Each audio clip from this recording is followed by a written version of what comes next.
just like fruit gravy. The words tasted like ash in her mouth. Barbara Jean, sensing Reba's withdrawal, tried to backtrack. "Oh, hey, Reba, here you are. Listen, how would you like to go out and grab a quick lunch? Just the two of us." She was trying to salvage the moment, to reassure Reba that their friendship was still important. Reba, however, was still reeling from the best boyfriend comment. "Oh, honey, I can't. I'm going to the gym." Reba felt a flicker of surprise, then a deeper pang of concern. Barbara Jean, turning down lunch with Reba for the gym. This was truly a new era. "Can't you skip it just this once? Come on, I'll take you to that romantic French place you like so much." Barbara Jean hesitated, a flicker of temptation in her eyes. "Really? Skip the gym and eat French food?" She shook her head, a determined look settling on her face. "No can fondue bra." And with that, Barbara Jean was gone, a blur of toned muscles and boundless energy, leaving Reba standing in her kitchen, a half-drunk smoothie in her hand, and a growing sense of dread in her heart. Chapter 2. Brock's Plea. The afternoon stretched, long and quiet in Reba's house. Ben had retreated to his room, likely to mourn the loss of his sandwich ingredients, and Cheyenne and Van had gone out, leaving Reba alone with her swirling thoughts. The fruit gravy smoothie sat half-finished on the counter, a testament to her half-hearted attempt at a healthier lifestyle. She found herself pacing, a nervous energy buzzing beneath her skin. "Man, she blew me off again," Brock's voice grumbled from the living room, startling Reba. She hadn't even heard him come in. Her ex-husband, a man she had once shared a life and 3 children with, now looked like a deflated balloon, his usual boisterous demeanor replaced by a sullen slump. "Brock, what are you doing here?" Reba asked, trying to sound more annoyed than genuinely concerned. She knew exactly what he was doing here. He ran a hand through his thinning hair, his eyes downcast. "All she wants to do is go down to the gym and spend time with Jordan, her trainer." "Exactly," Reba murmured, the word tasting bitter on her tongue. The image of Barbara Jean's beaming face, as she spoke of her best boyfriend, flashed in her mind. "Frankly, I like the new, but," Brock continued, oblivious to Reba's internal turmoil, "but the new attitude, not so much." Reba scoffed, unable to resist a jab. "Oh, that's really funny coming from the old but." Brock ignored her, too consumed by his own worries. "Jordan's so great. Jordan's so toned and funny." He mimicked Barbara Jean's voice, a pathetic attempt at humor that only highlighted his insecurity. "Bob, you're overreacting," Reba said, trying to inject some reason into the conversation. She didn't want to believe what her gut was telling her, didn't want to entertain the idea that Barbara Jean, for all her eccentricities, would betray Brock. "Oh, really?" Brock's eyes narrowed. "Yeah, I think she might be having an affair with this guy." Reba's breath caught in her throat. The words, spoken aloud, gave form to her own unspoken fears. Barbara Jean with a trainer. She tried to sound incredulous, but her voice wavered. "I mean, sure, he's probably a better man than you are, better looking and younger." "But," Brock prompted, his eyes suddenly hopeful. Reba trailed off, realizing she had no logical but. The new Barbara Jean, with her newfound confidence and new pretty status, suddenly seemed capable of anything. "That's it," Brock declared, straightening up, a desperate resolve hardening his features. "Reba, I need you to help me out. I want you to go down to the gym and see if there's anything going on. You know, spy on him for me." Reba stared at him, aghast. "No way, Brock. You know, Barbara Jean may have a long list of faults, and I have that list if you need a copy," she added, a flash of her usual wit. "But she is nothing if not faithful." "Yeah, right. Up until now," Brock countered, his voice laced with bitterness. "But now that she's thin and hot, she has all kinds of options, and she's spending all her time with this guy." Reba chewed on her lip, a conflict raging within her. On one hand, she genuinely didn't want to get involved in Brock and Barbara Jean's marital drama. On the other hand, a part of her, the part that felt a strange, complicated protectiveness over Barbara Jean despite everything, wanted to prove Brock wrong.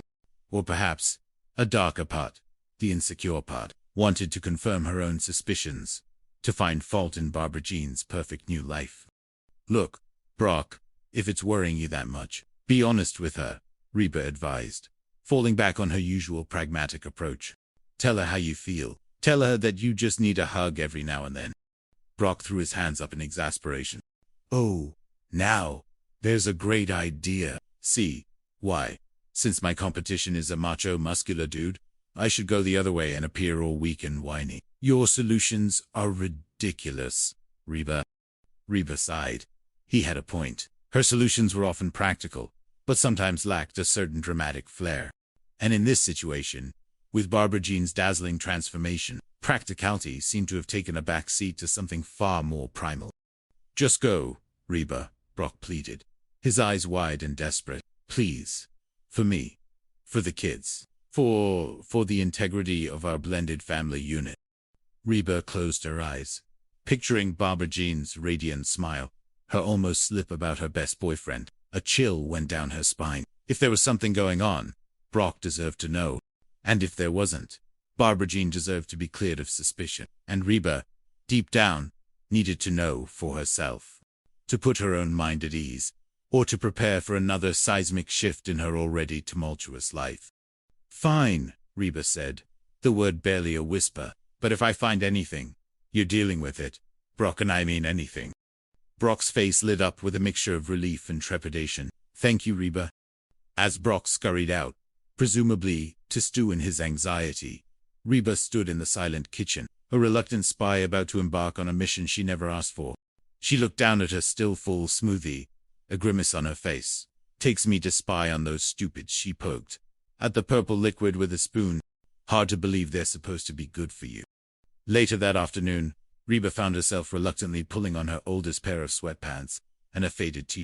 She wasn't going to the gym to work out. She was going to observe, to blend in, to become a ghost in the gleaming, intimidating world of fitness.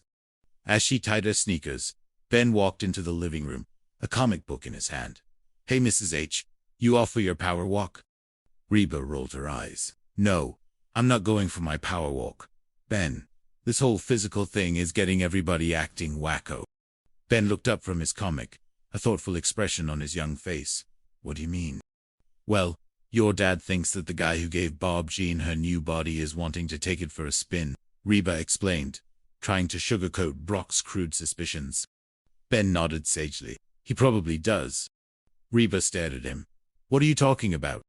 Guys are pigs, Mom, Ben said, as if stating the most obvious truth in the world. They're dogs. They're all animals. They just care about hot women. They're hot dogs. Reba blinked, momentarily speechless. Her youngest son, dispensing cynical wisdom about the male species. She wasn't sure whether to be proud or horrified. My point is, Ben continued, warming to his subject, is that when you got a hot lady, you gotta keep your guard up at all times. You used to. Reba felt a sharp pang in her chest. I used to. The words stung, echoing her own unspoken fears about her changing appearance, her fading hotness. Ben, realizing he'd hit a nerve, quickly tried to backtrack. No, baby, don't take it like that. It's just that I've grown into a mature, stable individual, that's all. He gestured vaguely at himself, a scrawny teenager who still occasionally slept with a nightlight.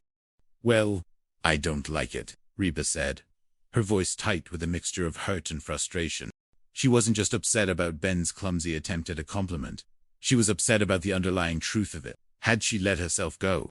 Had she become so comfortable in her own skin that she had forgotten the unspoken rules of attraction, the constant pressure to maintain an image? Just then, Cheyenne entered, looking agitated. Where have you been? I went to get something to eat. Reba sighed. The empty pantry, the free pizza, the health craze. It was all interconnected, a tangled web of domestic chaos. So, Ben, you think that Brock might be right about this trainer? Cheyenne asked, her voice tinged with anxiety. She too had heard Barbara Jean's gushing about Jordan, and the idea of a stepmother having an affair, though shocking, wasn't entirely outside the realm of possibility given Barbara Jean's newfound zest for life. Ben shrugged. Sure, this guy could be hot for Barb Jean, but since Barb Jean isn't looking to play, there's no problem. And it's obvious Barb Jean isn't looking. Why is this obvious? Reba asked, a flicker of hope igniting within her. 2 reasons, Ben explained, holding up 2 fingers. Barb Jean isn't good at keeping secrets, and she thinks of you as her best friend. If she were fooling around with this guy, she'd be constantly talking about him to you.